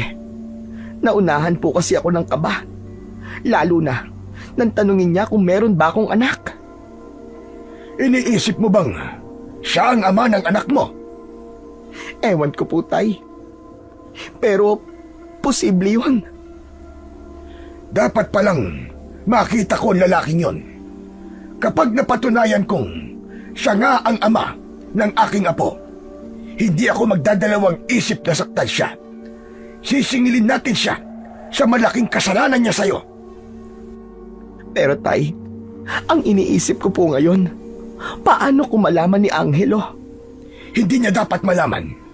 Kailangan magbayad ang lalaking yon sa ginawa niyang paglapastangan sa'yo. Pero Tay, sinabi ko na po sa kanya na wala akong anak. Sa palagay mo ba, paniniwalaan ka niya? Hindi ko po masabi. Kapag nagbalik siya, ibig lang sabihin, hindi ka niya pinaniwalaan. Dahil nga nagmamadali na si Luisito na malaman at makilala ang kanyang anak, muli siyang nagbalik sa lugar kung saan naroon ng maraming kabataan na nagpapalipad ng saranggola. Umaasa siya na doon niya makikita ang hinahanap na anak. Madali naman niyang malalaman yon dahil ituturo yon ng kanyang pakiramdam ayon sa punong babaylan. Nang magawi na si Luisito sa may pilapil kung saan maraming mga kabataan, ay muli niyang naramdaman ang pag-init ng kanyang dugo at tila paglukso ng kung ano sa kanyang katawan. Hindi ako maaaring magkamali. Narito siya. Narito ang anak ko. Nararamdaman ko. Lumapit si Luisito sa ilang kabataang nasa pilapil, subalit wala roon ang kakaibang pakiramdam hanggang sa mapalapit siya sa kinaroroonan nina Angelo at Kaloy kasama ang ilang pang kabataan. Nagsimula ng uminit ng husto ang dugo ni Luisito. Ramdam na ramdam niya yon. Bakit po, Manong? Ano pong kailangan niyo po sa amin? May itatanong po ba kayo? Kung meron po kayong tanong, itanong nyo na po kagad kasi magpapalipad pa po kami ng saranggola eh. Oo nga po, bumagsak po kasi kanina yung saranggola namin, kaya kailangan po namin magpalipad ulit. Ano Manong, may tatanong po ba kayo? Teka, ba't ganyan po kayo makatingin sa amin? Kanina pa pinagmamasdan ni Luisito ang suot na kwintas ni Kaloy. Hindi siya maaaring magkamali. Kilala niya ang kwintas na suot nito dahil siya ang nagmamay-ari nun. Ang kwintas na yun ang hinahanap niya pagkatapos niyang galawin ang babaeng walang malay na nakita niya sa daan. Ikaw na ngayon. Ikaw na't wala nang iba. Ano Manong? Ako po? Ano pong ako? Ikaw nga yun, Kaloy. Ikaw ang gwapo. Kaloy. Kaloy pala ang pangalan mo. Opo. At itong kaibigan ko po, Angelo ang pangalan niya. Gwapo rin po na kagaya ko. Nagkatawanan sina Angelo at Kaloy. Napangiti na din si Luisito ng mga sandaling yon. Gustong-gusto niya nang damputin at bitbitin si Kaloy sa pag-aakalang ito na nga ang kanyang anak na hinahanap dahil sa suot nitong kwintas. Isa pa'y hindi nawawala ang kakaiba niyang pakiramdam. Kaya nga lamang, hindi siya maaaring kumilos ng hindi maganda. Matatakot ang mga bata kung basta niyang kukunin si Kaloy. Tiyak na magkakaroon ng kaguluhan, kaya lumayo muna si Luisito sa mga kabataan. Kailangan niyang maghintay na matapos ang pagsasaranggola ng mga ito bago pa niya gawin ang kanyang pakay. Kapag naghiwa-hiwalay na ang mga bata, ay sa kanya gagawin ang kanyang plano. Hanggang sa matapos sa kanilang pagsasaranggola ang mga kabataan doon sa Pilapil. Nagpaalam na rin sa isa't isa sina Angelo at Kaloy. Nang maghiwalay na ang dalawang magkaibigang bata dahil magkalayo ang kanilang tirahan, ay lihim na sinundan ni Luisito ang batang si Kaloy. Nang makarating sa isang masukal na lugar ang bata at walang nakakakita sa kanya, ay bigla niyang hinawakan at tinakpan ang bibig nito upang hindi makasigaw. Para madala niya papauwi si Kaloy at maisakay sa kanyang sasakyan, ay kailangang wala itong malay. Kaya binugahan siya ni Luisito. Dahil sa hanging ibinuga ni Luisito kay Kaloy, ay nanghina ang bata at tuluyang nawalan ng malay. Agad itong isinakay sa sasakyan at nagmamadaling pinaharurot yun upang makabalik na sa kanilang tirahan. Tuwang-tuwa naman si Nana Gracia nang makita na may kasamang bata si Luisito. Agad na inihanda ng babaylan ng kwarto para sa batang walang malay. Magaling! Napakahusay ng ginawa mo, Luisito. Sabi ko naman sa inyo, Nana Gracia, magtiwala lang kayo sa akin. Magagawa kong dalhin dito ang aking anak. Ngunit, sigurado ka bang anak mo nga ang batang ito? Lahat ng palatandaan ay naramdaman ko, Nana Gracia. At ang pinakamatibay na ebidensya sa lahat ay ang suot-suot niyang kwintas. Aba, oo nga. Kwintas mo nga ang suot niya. Yan ang kwintas na matagal ko nang hinahanap. Marahil nakita yan ng ina ng bata nang maiwan ko yan dun sa kubo. Hayaan mo na nating makapagpahinga siya. Hindi na mangangalib na maglaho ang ating lipi, Luisito. Dahil kasama na natin ngayon ang huling binhi, ang magpapatuloy ng ating lahing gabulan. Samantala, madilim na ang paligid at maagang kumain sina Angelo kasama ang kanyang nanay at lolo nang may biglang tumawag kay Angelo. Nay, parang nanay po ni Angelo yung tumatawag sa akin sa labas. Bakit ka kaya tinatawag? Hindi ko rin po alam, Nay. Teka, pupuntahan ko lang po muna sa labas. Baka po importante. Sasamahan kita, anak. Iniwan muna ng mag-ina ang pagkain nila. Pinuntahan nila ang ina ni Kaloy na nasa labas ng bahay. Hindi pa po umuuwi ang anak nyo? Kanina po kasama ko po siya doon sa may Pilapil. Nagpapalipad po kami ng saranggola. Umiiyak na ipiniliwanag ng ina ni Kaloy na hindi pa ito umuuwi magmula kanina. Naipagtanong na rin sa ibang kaibigan subalit wala rin doon ang bata. Dahil hindi rin alam ni Angelo kung saan nagpunta ang kanyang kaibigan, kaya wala siyang masabi sa nanay nito. Umuwi na bigo ang nanay ni Kaloy. Nagtataka naman si Angelo kung saan nagpunta ang kaibigan niya. Wala rin itong nasabi sa kanya kung may ibang pupuntahan. Samantala, sa lugar naman na kinaroroonan ni Kaloy, ay nagkamalay na ito. Ganun na lamang ang pagtataka nang malaman na nasa ibang lugar siya at wala sa kanilang bahay. Teka, nasaan ako? Bakit ako nandito? Saka, sino kayo? Narito ka sa aming paraiso, sa lugar kung saan ka nabibilang. Ano po sinasabi nyo? Hindi ko kayo maintindihan. Kumusta ka na? Teka lang, kilala kita. Ikaw yung lumapit sa amin ng kaibigan ko. Doon sa may Pilapil habang nagpapalipad kami ng saranggola. Ako nga yun, Kaloy. Mang ano? Ikaw si Mang ano? Luisito. Luisito ang pangalan ko. Mang Luisito, bakit po ako nandito? Ikaw po ba yung biglang humila sa akin habang naglalakad ako tapos may ipinaamoy sa akin? Nahilo ko tapos bigla ako nawala ng malay? Oo, Dahil kailangan kitang dalhin dito sa aming lugar. Ano pong gagawin niyo sa akin? Maawa naman na po kayo. Gusto ko na po umuwi sa amin. Baka hinahanap na po ako ng nanay ko. Hindi ka na uuwi. Dahil dito ka natitira. Kasama ako. Po, bakit po man Luisito? Bakit dito ako titira? Ano po bang kailangan niyo sa akin? Sabihin niyo! Siguro, hayaan na muna natin siya, Luisito. Huwag natin siyang apurahin. Nasabihin kagad ang totoo. Ang importante, nandito na siya at kasama natin. Kayo po ang bahala, Nana Gracia. Tama kayo. Hindi natin siya dapat madaliin. Kailangan ikondisyon muna natin ang isip niya. Mananatili ka muna dito, Kaloy.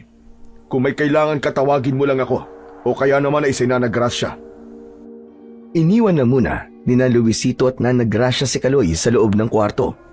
Tiniyak nilang nakakandado yon upang hindi makatakas ang bata. Umiiyak si Kaloy nang iwan ito sa loob ng kwarto.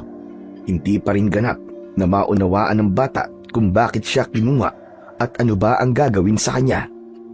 Naisip ng bata na baka patayin siya, na lalong nagpatindi ng takot na nararamdaman ni Kaloy. Sa labas ng kwarto ay kinausap ni Nana Gracia si Luisito. Parang may mali, Luisito. Meron akong nararamdamang kakaiba. Ano ho yun, Nana Gracia? Wala akong naaamoy na katulad ng sa atin. Iba ang amoy ng kanyang dugo. Anong ibig mong sabihin? Maling bata ang nakuha mo. Pero hindi niyo ba nakikita yung kwintas sa suot niya? Yun ang kwintas ko na nawala. At siya kong naiwan ko yun dun sa may dampa. Ngunit hindi pa rin sapat na dahilan yon, Luisito. Maaaring ibang tao ang nakapulot sa kwintas mo. At isa pa, may nararamdaman ka bang kakaiba? Umiinit ba ang dugo mo ngayon kasama mo na ang batang si Kaloy? Napakunot ng noo at napaisip si Luisito. Wala nga ang ganung pakiramdam. Subalit naramdaman niya yon nang naroon siya sa pilapil kasama ang iba pang mga bata. Oh, bakit natahimik ka, Luisito? Tama ba ang kutob ko? Tama kayo, Nana Gracia. Posibleng ang ibang bata tong kasama ko. Hindi siya ang anak ko. Dahil hindi ko nararamdaman ang pag-init ng aking dugo. Kung hindi siya ang inaanap kong anak, isa sa mga batang naroon. Teka, ang batang kalaro niya. Hindi kaya siya ang anak ko? Kalaro ng batang si Kaloy? Oo, Nana Gracia. Anghelo ang pangalan niya. At may kutob akong siyang hinahanap kong anak. Kailangan kong bumalik sa baryo. Doon sa bahay ni Fatima. Kapag nakita ko ron ang kaibigan ni Kaloy, natitiyak kong siya ang aking anak. Kaya naman, hindi na nag-aksaya pa ng oras si Luisito. Nagbalik siya sa baryo.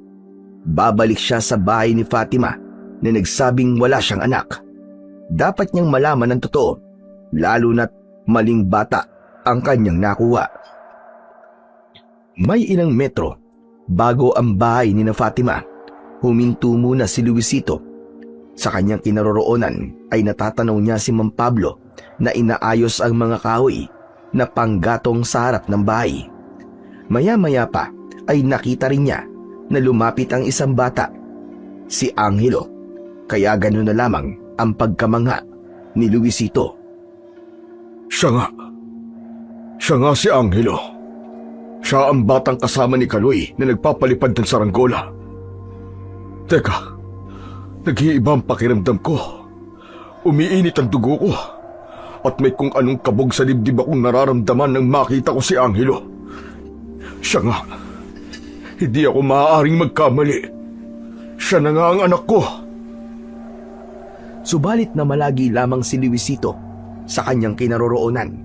Saglit pa ay lumabas mula sa loob ng bahay si Fatima. Kaya lalo lamang natiyak ni Luisito ang kanyang hinala.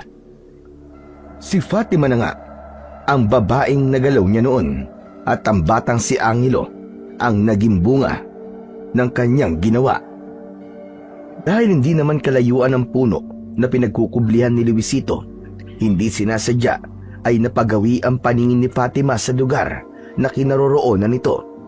Nanlaki ang mga mata ni Fatima at agad siyang sinidlan ng takot at pagkabahala. Napansin yun ni Mang Pablo na tila natakot ang anak. Fatima, bakit yon? Nay, ano po nangyayari sa inyo? Para po kayo nakakita ng multo ah. Napatingin ng maglolo sa lugar na tinitignan ni Fatima. Subalit wala silang nakita dahil nakapagkubli na kagad si Luisito.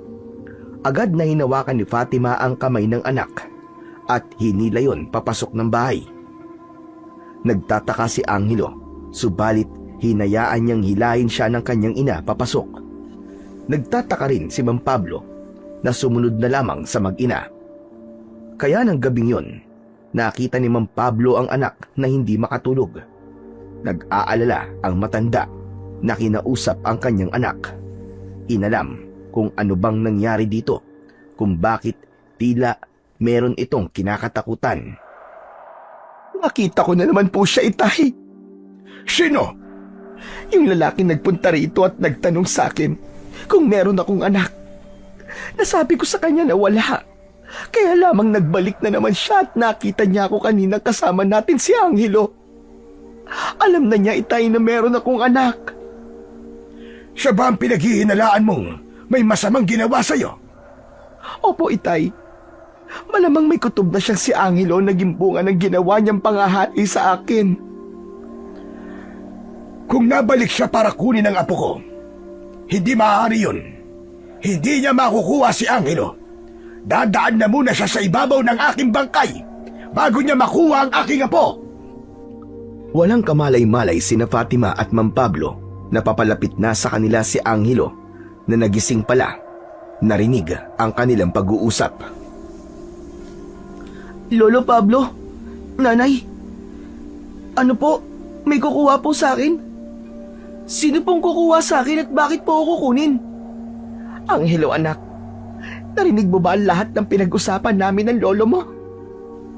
Konti lang po, Nay. Pero bakit po may kukuha sa akin? Tatay ko po ba yung kukuha sa akin? Wala yun, anak. Kung ano lang ang nasabi ng lolo mo. Kaya, kalimutan mo na yung narinig mo. Basta walang sino mang maaaring kumuha sa iyo, anak. Dito ka lang kasama namin ang lolo mo. Hindi ka pwedeng mapunta sa kung kanino. Nanginginig ang boses ni Fatima habang nagsasalita. Madarama ang pagkabahala at takot. Lalo na ang isipin na mawawala sa kanila si Angelo. Masaya namang ipinaalam ni Luisito kay Nana Gracia ang kanyang natuklasan. Ngayon ay tiyak na niya kung nasaan ang kanyang anak. Kaya tama ang kutob ko. Hindi mo nga anak si Kaloy. Gustong-gusto ko na siyang lapitan kanina na Gracia. Kaya lamang ay naroon ang kanyang ina at lolo. Alam kong hindi magiging madali ang pagkuha sa kanya. Pero hindi na maitatago pa sa akin ni Fatima ang katotohanan. Ngayon, tsak mo nang ang babaeng yon ang nagsilang ng huling binhi ng ating lipi. Kaya dapat makausap mo siya para makuha ang anak mo. Tsak namang hindi siya papayag. Kaya gagawin ko yun sa kahit na anong paraan. Kukunin ko kay Fatima ang anak ko sa ayaw at sa gusto niya. Paano na ang gagawin natin kay Kaloy? Pakakawala naman natin siya. Kapag ginawa natin yun, Nana Gracia, tsak malalaman ang tungkol sa mga plano natin. Mas mainam kung hahayaan na lang natin siya rito. Hindi na siya pwedeng umalis pa rito sa lugar natin. Tama ka, Luisito. Gagawin natin siya bihag at darating ang araw na mapapakinabangan din natin siya. Maaari siyang maging kauri natin sa takdang panahon. Isa pa, tsak na may mga nalalaman na siya patungkol sa pagkatao natin, maging sa ating pagiging aswang gabunan. Nang mga sandaling yun, ay napakinggan pala ni Kaloy ang naging pag-uusap ni na Luisito at Nana Gracia, maging ang tungkol kay Angelo at relasyon nito kay Luisito. Nababahala na rin si Kaloy at takot na rin ang bata hanggang madiskubre nito na hindi pala nakalak ang bintana ng kwartong kinaroroonan niya, kundi ang pintuan lamang. Kaya ginawa niyang pagdugtong-dugtungin ang mga telang naroon sa kama at itinali niya yon upang makalabas siya ng kwartong pinagkukulungan. Doon siya bibitin palabas ng bintana. Nang ganap ng makalabas ang bata, ay nagmamadali itong tumakbo upang makalayo ng lugar na yon. Wala siyang lingon-lingon. Dahil sa may kalayuan ang pinagdalhan kay Kaloy, kaya nang makarating siya sa kalsada, ay hinarang nito ang isang sasakyan na tila galing sa pagdideliver ng produkto. Nakiusap siyang makisakay doon at pumayag naman ang driver ng delivery truck. Nakahinga ng maluwag ang bata nang nasa sasakyan na siya at ganap nang nakalayo sa lugar ni na Luisito. Unang pinuntahan ni Kaloy ang bahay ng kaibigan. Gulat na gulat sina Fatima at Lolo Pablo nang makita si Kaloy. Wala noon sa bahay si Angelo. Salamat naman at nakatakas ka sa kanila, Kaloy. Napakasama talaga nila. Kung ganon, ang lalaking yun na nagpakilalang si Luisito ang kumuha sa'yo, ganun ba, Kaloy? Opo, Aling Fatima. Dahil inakala niyang anak niya po ako. Dahil sa kwintas po na suot ko. Ito po, oh. Galing po to kay Angelo eh. Hiningi ko po to sa kanya eh. Sabi niya, sa inyo po ito at hindi niyo na kailangan. Fatima, ito ang kwintas na hawak mo nung umuwi ka pagkatapos ng masamang nangyari sa'yo. Opo, Itay. Akala ko po talaga'y nawala na yan.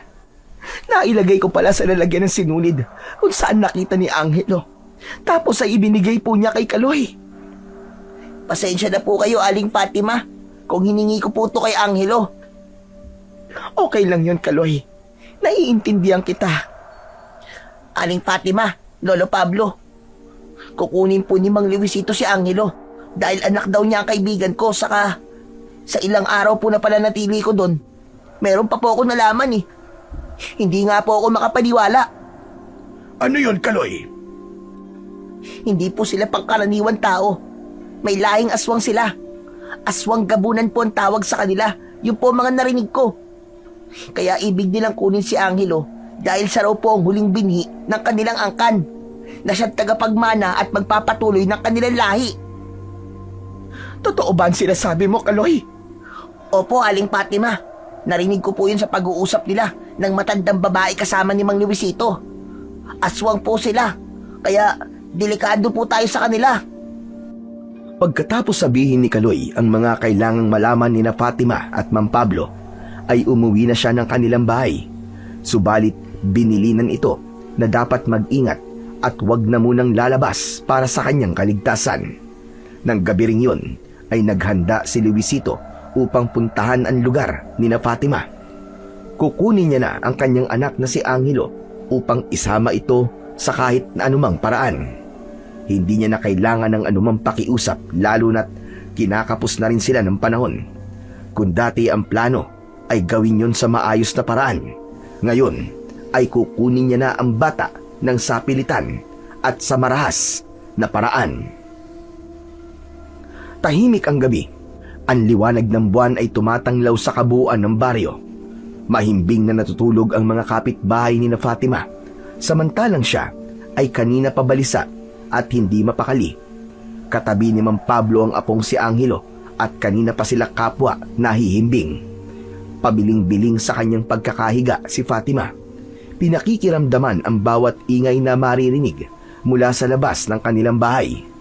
Hanggang isang malakas na atungal ang kanyang narinig. Kasunod ang tila pagyanig ng kanilang tinitirhan. Ano yun?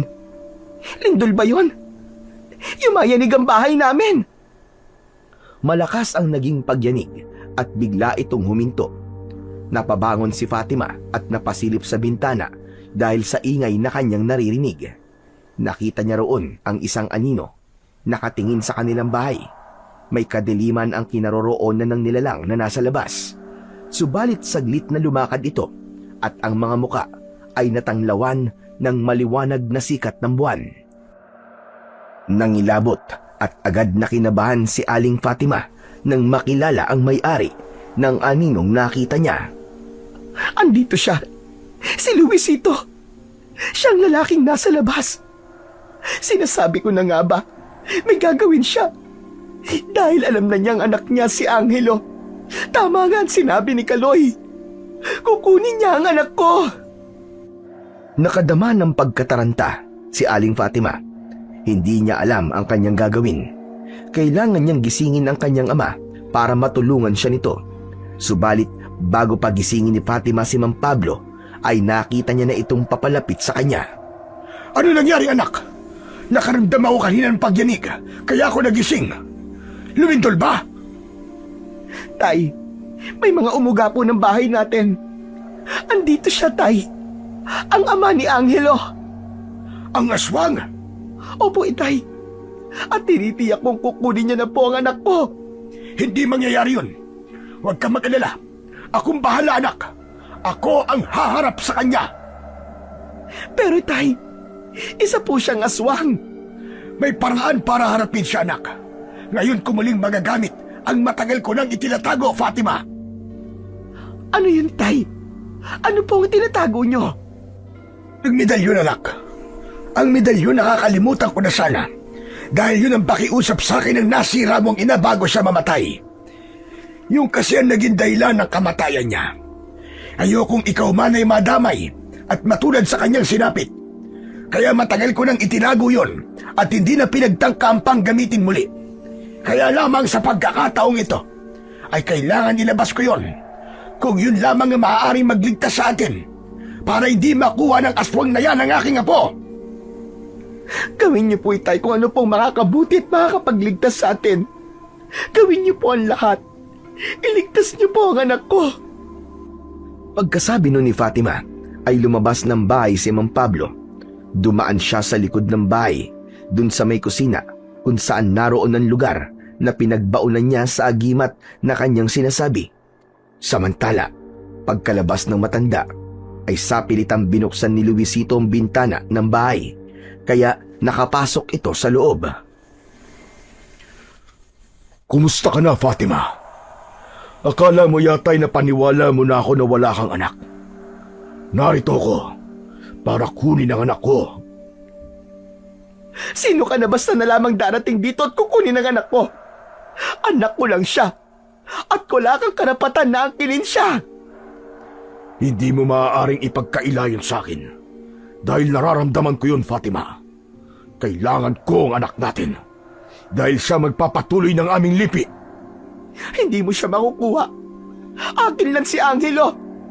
Akin lang ang anak ko. Napakapangit ng pangalan na ibinigay mo sa kanya. Pero maaari ko naman palitan yan kapag nasa akin na siya. Hindi mo makukuha ang anak ko, demonyo ka. Dahil hindi siya magiging katulad mo na isang aswang. Alam ko na ang totoo sa pagkatao mo, Luisito. Kampon ka ng kadiliman.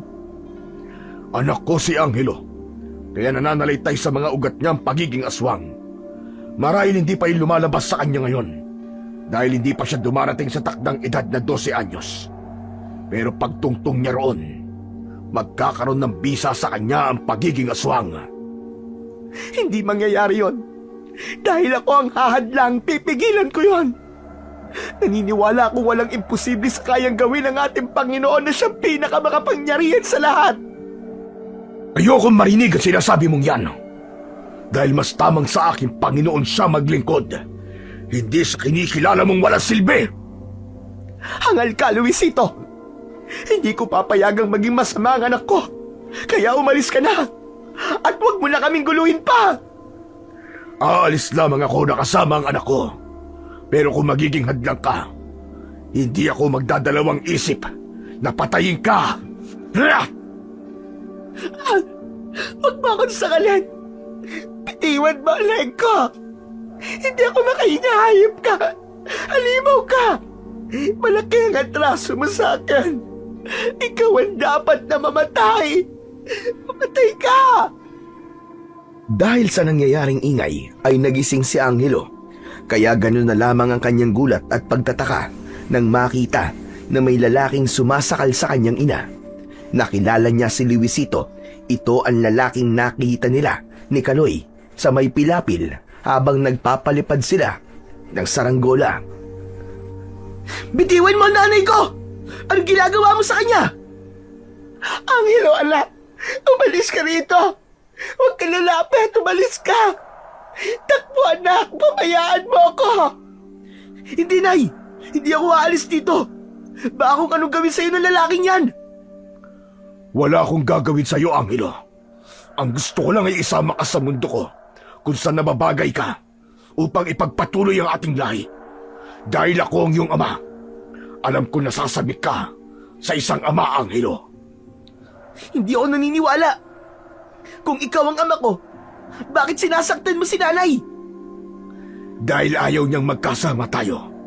Kaya kung ayaw mong saktan ko nanay mo at walang masamang mangyari sa kanya, ay sasama ka sa akin. Dahil ang kaya mong mula sa aming lahi ay nararapat naming makasama. Ayoko. Hindi naman kita kilala eh. Kahit sabihin mong ikaw pa ang tatay ko, hindi ko iiwan ang nanay ko. Sa kanya lang ako. Hindi ako sasama sa'yo. Narinig mo ang sinabi ni Angelo. Sa akin lang siya. At hindi siya sasama sa'yo. Subalit hindi papayag si Luisito na mabigo siya. Naroon na lang din siya at gaya ng kanyang ipinangako kay Nana Gracia, kasama na niya sa kanyang pag-uwi ang kanyang anak. Kaya upang mas maging malakas ang taglay na kapangyarihan ni Luisito at maging madali ang pagkuha kay Angelo, ay nagbago ang anyo nito. Naging isa itong mabangis na aswang gabunan. Sinidlan ng matinding takot si Fatima nang makita ang tunay na anyo ni Luisito. Ganito pala ang anyo ng lalaking umangkin sa kanya. Ngayon, magiging madali na para kunin ko si Angelo. Sasama ka na sa akin kung ayaw mo may mangyari sa nanay mo. Huwag po. Maawa po kayo sa nanay ko. Huwag kang matakot sa akin, Angelo. Hindi kita sasaktan. Anak kita. At kailangan kita, anak. Pero kung mahal mo nanay mo at ayaw mo may mangyari sa kanya, ay sasama ka sa akin ng maayos. Huwag, Angelo. Huwag kang papayag na maging katulad niya. Alam ko mabait ka, bata. Hindi ka magiging katulad ng halimaw na ito. Huwag mo nang guluhin ang isip ng bata. At kahit ano pa ang gawin mo, Fatima, isasama ko ang anak ko. Samantala, nagawa ng hukayin ni Mang Pablo ang kanyang agimat na ibinaon. Kaya agad siyang pumasok ng bahay na bitbit yun. Di mo isasama ang apo ko. At wala ka rin gagawing masama sa anak ko. Minsan mo na nga siyang nilapastangan. At hindi na mauulit yon. Dahil titiyakin ko ang kamatayan mo ngayong hayop ka. Ang lakas ng loob mo, tanda. Hindi ang kagaya mo ang hahadlang sa aking plano. Yun ang akala mo. Dahil ang hawak ko medalyon ang tatapos sa'yo. Itinaas ni Mang Pablo ang medalyon upang gamitin yun sa aswang na si Luisito. Nagliliwanag ang medalyon at ang liwanag ay tumama sa aswang. Napaatungal si Luisito. Nasaktan siya dahil sa liwanag mula sa medalyon. Kaya nagwala ito at sinugod si Mang Pablo. Hinampas niya ang kamay ng matanda na may hawak na medalyon. Nabitiwan yun ng matanda at tumalsik. Bumagsak ito sa lupa doon sa loob ng bahay. Dahil nabitiwan ni Mang Pablo ang medalyon, kaya nawala rin ang liwanag nito sapagkat kailangang nakaangat ito sa lupa upang magkaroon ng bisa at maglabas ng liwanag. Kaya sa nangyaring yun ay nagkaroon ng pagkakataon si Luisito upang atakihin si Mang Pablo. Sinugod niya ang matanda, subalit humarang si Fatima. Talagang humarang ka pa sa tatay mo, ah. E di lalo mo nang pinapadali ang gagawin kong pagpatay sa inyong dalawa. Samantala, ang medalyon na bumagsak sa lupa ay nagawang damputin ni Angelo. Huwag na huwag mong sasaktan si nanay at ang lolo ko. Pasaway kasi sila. Ang gusto ko lang, anak, ay ang makasama ka. Pero ipinagdadamot ka nila sa akin. Dahil ayaw nilang sumama ako sa'yo.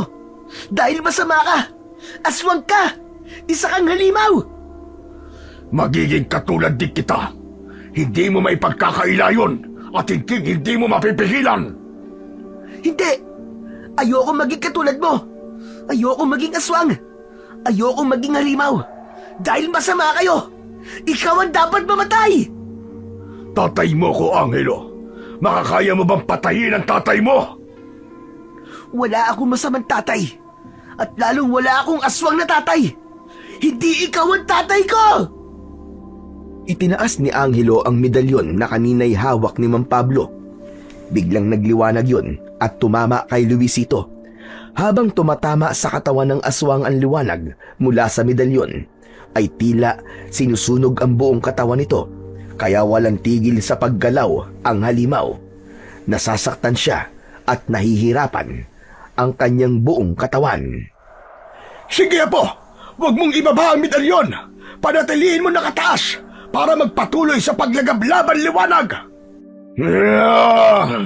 Itapon mo yan, anak! Angelo! Papayagan mo ba mapahamak ang ama mo? Nakikiusap ako, anak! Itapon mo ang medalyon na yan! Tila walang narinig si Angelo. Bingi siya para sa pakiusap ni Luisito, kaya pinanatili niyang hawak ang nakataas na medalyon. Bagamat nahihirapan si Luisito, ay kayang-kaya niyang atakihin ng bata upang mabitiwan ang medalyon. Kaya lamang, hindi niya magawang saktan ang kanyang anak. Nangingibabaw pa rin sa kanya ang pagiging isang ama. Samantala, biglang nagpakita sa kanila ang punong babaylan na si Nana Gracia. Sinundan nito si Luisito at kitang-kita niya ang mga nangyayari. Bumalik ka na lang, Luisito. Sumama ka na sa akin. Iwan mo na sila.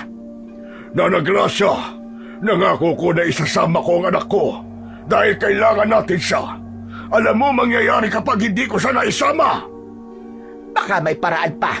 Pero sa ngayon, nanganganib na ang buhay mo. Angelo, Apo! Ipukul mo sa dalawang yan ang medalyon! Bilisan mo! Agad na sinunod ni Angelo ang sinabi ng kanyang lolo.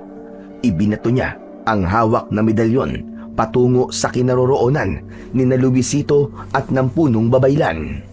Umikot-ikot ito sa ere at lalong lumakas ang liwanag na nagmula sa medalyon. Habang nasa ere ito, ay nagmistulang maliit na bolang apoy na tumama sa muka ni Luisito at kasunod nun ay tumama rin kay Nana Gracia. Pagkatapos ng tamaan, ang dalawang kampon ng kadiliman ay biglang sumiklab ang kanilang mga katawan. Naglagablab at kinain ng apoy ang mga ito. Habang nagliliyab ang mga katawan, ay walang tigil sa pagpalaw ang dalawang kampon ng kadiliman. Tumakbo papalabas ng bahay sina Fatima, Lolo Pablo at Angelo, dahil maging ang bahay ay nag-aapoy na rin. Nang makalabas na ng bahay ang tatlo, ay magkakayakap silang nakamasid sa naaabo nilang tirahan, kung saan naroon ang dalawang kampon ng kadiliman at nasusunog. Maya-maya pa, habang naglalagablab ang bahay, ay nagkaroon ng pagsabog. Sumabog ang katawan ng mga kampon ng kadiliman. Mula pa rin sa nasusunog na bahay, ay may lumabas na tila lumilipad na maliit na bolang apoy, at bumagsak yon sa harap ng tatlo. Sa pagbagsak ng bolang apoy, ay biglang nawala ang lagablab nito.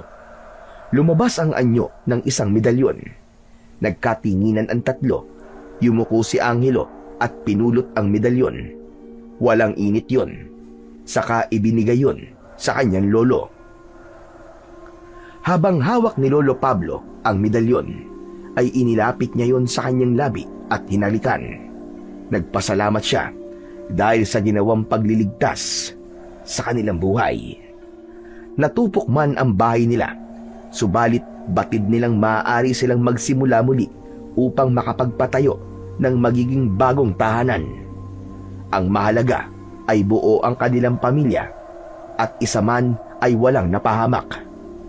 Walang anumang awa na naramdaman si Angelo kung namatay man ang kanyang ama, dahil nakita niyang hindi ito karapat-dapat na tawagin niyang ama, sapagkat taglay nito ang kasamaan at pagiging kampon ng kadiliman hanggang sa kahuli-hulihan nitong hininga. Hindi rin niya hahangarin na maging katulad nito. Nasa duguman ni Angelo ang pagiging huling binhi ng aswang gabunan. Subalit, hindi na yon dadami pa dahil mas mangingibabaw na sa kanyang pagkatao ang kabutihan. Sa tulong ng medalyon na hawak ni Lolo Pablo ay mawawalan na ng bisa ang masamang dugo na nasa ugat ni Angelo, kundi ang dugo mula sa kanyang inang si Fatima ang siyang mamamayani. Sa piling ng kanyang ina at Lolo Pablo ay magiging mabuting tao si Angelo, kaya ganap na ring mawawala sa kanya ang kahit konting bahid ng pagiging aswang upang mamuhay siya gaya ng isang pangkaraniwang tao. Ang pagiging masama ay maaaring mawala kung ang puso natin ay nanaising gumawa ng mabuti at hindi magpapadala sa masasamang impluensya ng ibang tao. Dahil tayo ang pumipili ng ating magiging buhay. Kung ito ay para sa ikabubuti o ikakasama, tandaan natin, ang kasamaan ang magpapahamak sa atin. Subalit ang kabutihan ay magbibigay sa atin ng kapanatagan at kapayapaan.